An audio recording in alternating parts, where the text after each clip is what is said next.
जे दिनैनि दिनाव फुटबल बादायलायनाय एबा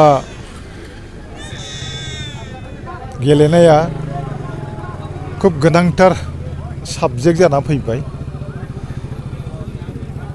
दिनैनि दिनाव गेलेनानै माने गोबां गथ'फ्रा गावनि जिउनि लामाखौ दिहुननो हादों। दा बेनिखायनो जिखुनु इभेन्ट्सआनो जाया मानो जे फुटबल, भलिबल, काबादि, बेडमिन्टन बिभिन्न माने इभेन्ट्सआव जुदि मोजां गेलेगिरि जानो हायोबा, गेलेग्रा जानो हायोबा गावनि भबिष्यतखौ दानानै लानो हायो। बेखायनो दिनै गेलेनाया खूब गोनांथार। दा जोंनि गसाइगाव जिल्ला गेलेग्रा आफादा गोबांथार क्लाबखौ इन्टार क्लाबाव देग्लाय बाहागो लाहोनो खाबु होनो हादों। दा जोंनाव गसाइगाव जिल्ला गेलेग्रा आफादनि सिङाव फुटबल जिथु क्लाब, बे फुटबल क्लाबा गासै super division, A division, B division गासै ज' लानानै 107टा क्लाब, बे क्लाबा फुटबल गेलेनाय बादायलायगासिनो दं गसाइगाव जिल्ला गेलेग्रा आफादनि सिङाव। थ' दिनै बे गोबांथार क्लाबफोरखौ जोङो बयनोबो जेन' गेलेनायनि सुबिदाखौ होनो हायो, बेनि थाखाय जोङो जन 4 बानायनानै होनो गोनां जादों। थ' खासियाबारि जन, श्रीरामपुर जन, कुसुगाव जन आरो गसाइगाव जन 4 खालामनानै जेन' गासिबो फुटबल क्लाबफ्रानो जेन' गेलेनायनि सुजुग सुबिदाखौ मोनो, बिनि थाखाय जों जन 4 बानायनानै फुटबल गेलेनायखौ बादायलायहोगासिनो दङ। दा बेनि गेजेराव दिनै प्रथमबार खासियाबारि जनाव बि डिभिजननि जिथु फाइनाल, बे खासियाबारि जननि बि डिभिजननि फाइनाल फुटबल बादायलायनाया जागासिनो दङ।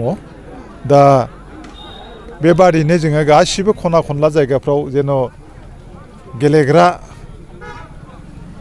माने प्लेयार दिहुननो हायो बिभिन्न इभेन्ट्सआव, बेखौ जोङो सेस्था खालामगासिनो दङ, नाजागासिनो दङ। दा भबिष्यतआव जेन' जोङो गासिबो इभेन्ट्सआवनो जेन' गेलेग्रा एबा प्लेयार जों मोननो हायो, बिनि थाखाय जोंनि गसाइगाव जिल्ला गेलेग्रा आफादा माने गसाइगाव डिस्ट्रिक्ट स्पर्ट्स एस'सियेसना नाजागासिनो दङ। आरो जोङो आसा खालामो रायजो राजाफोरनि हेफाजाब मोनोबा, जोंनि सिनियर साननो गोरों मानसिफोरनि जुदि जों हेफाजाब मोनोबा भबिष्यतआव जोङो गासिबो इभेन्ट्सआवनो दावगालांनो हागोन, बेखौ मिजिं थियो।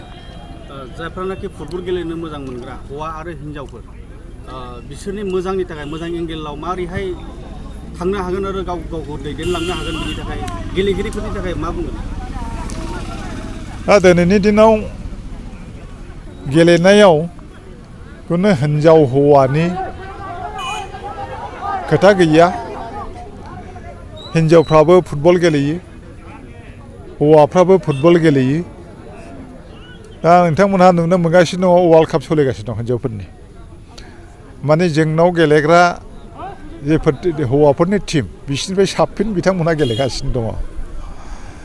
थ' जियानो जा, गेलेनायखौ जुदि जोङो गोसो होनानै गेलेयोबा हयथ' भबिष्यतआव सासे गिदिर प्लेयार जानो हायो। दा बेयाव जोंहा डिसिप्लिननि खोथा दं।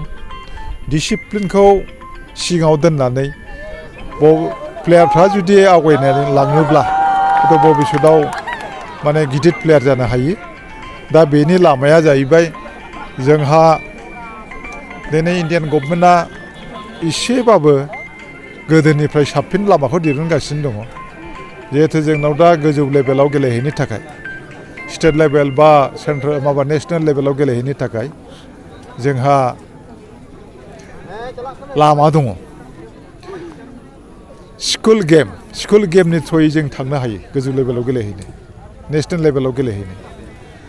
आरो बिनि बादै दा जितु खेल' इन्डिया, बे खेल' इन्डियानि दारैबो जोङो गोजौ लेभेलाव गेलेहैनो थारमाने स्टेट लेभेल नेशनेल लेभेलाव गेलेहैनो जोंहा जितु खाबु दङ आरो बिनि बादै थ्र स्पर्ट्स एस'सियेसन दा बिनि दारै जोङो गोदोनिफ्रायनो स्टेट लेभेल नेशनेल लेभेलाव गेलेनायनि लामाखौ दिन्थिगासिनो दङ दा दिनैसिमबो बे थ्र स्पर्ट्स एस'सियेसन गासिबो इभेन्ट्सआवनो जोङो एस'सियेसननि दारै स्टेट लेभेल नेशनेल लेभेलाव जों गेलेहैनो हायो नेशनेल लेभेलाव जुदि सासे मोजां गेलेग्रा जायो मोजां प्लेयार जायो बिथाङा इन्टारनेशनेल गेलेनायनि सुजुग सुबिदाखौ मोननो हायो পোনপ্ৰথমতে মই সকলোকে নমস্কাৰ জনাওঁ আৰু এই সুযোগত মই মোৰ মিডিয়া বন্ধুসকলক মই ধন্যবাদ দিওঁ কাৰণ আজি এই আৰুণাই ক্লাবত আহি আমাৰ ওচৰত উপস্থিত হৈছে এইটো কাৰণে মই বহুত বহুত ধন্যবাদ দিওঁ তো আমি এই বছৰ 2023ত অৰিজিনেলি আমি 2019ৰ পৰা আমাৰ এই জাগৃতি ক্লাবখন আমি আৰম্ভ কৰিছোঁ তো যেতিয়া আমি প্ৰথম আমি আৰম্ভ কৰিছোঁ সেই সময়তো আমি ৰানাৰ্ছ আপ হৈ আমি গোসাইগাঁৱত গৈছিলোঁ গোসাইগাঁও GDSত কিন্তু তাতে দুৰ্ভাগ্য আমি তাৰ পৰা উভতি আহিব লগা হ'ল কাৰণ আমি তাতে ছাকচেছ হ'ব নোৱাৰিলোঁ তাৰপিছত হৈছে 2021ত ক'ভিডৰ কাৰণে আমি নিজৰ খেলখন আমি ভালদৰে পাৰ্টিচিপেট কৰিব নোৱাৰিলোঁ তাৰপিছত আহিল এতিয়া 2023ত আমি খেলি আমাৰ ল'ৰাকেইটা বহুত কষ্ট কৰে কাৰণ আমাৰ পৰিস্থিতি এনেকুৱা আছে যে আমাৰ কোনো ধৰণৰ ক্লাব ঘৰ নাই আৰু আমাৰ ল'ৰাকেইটাৰো ইমান সুযোগ নাপায় যে নিজে কৰ্ম কৰি এটা জাৰ্চি কিনে বা জোতা কিনি পেলাই এই প্ৰেক্টিছত যায় প্ৰেক্টিছতো ইমান সুবিধা নাই তথাপিও কষ্ট কৰি মানে এই মুহূৰ্তত আজি আৰুণাই ক্লাবত আজি চেম্পিয়নশ্বিপ হ'বলৈ আমি সক্ষম হ'লোঁ তো মই যিমান ৰেফাৰী এছ'চিয়েশ্যন আছে গোসাইগাঁও কিবা GDSক আমি ধন্যবাদ দিওঁ যে আমাক এই সুযোগটো দিলে যে আমাৰ ল'ৰাকেইটা যে আগন্তুক দিনত যাতে খেলি কিনি নিজৰ যি ছাকচেছটো আছে এইটো ছাকচেছ যাতে কৰিব পাৰে এইটোৰ কাৰণে মই এই মিডিয়া থ্ৰু দি মই GDSক মই অশেষ ধন্যবাদ দিওঁ ক্লাবৰ নামটো কি আমাৰ ক্লাবৰ নাম হ'ল জাগৃতি ক্লাব বাংটিচৰা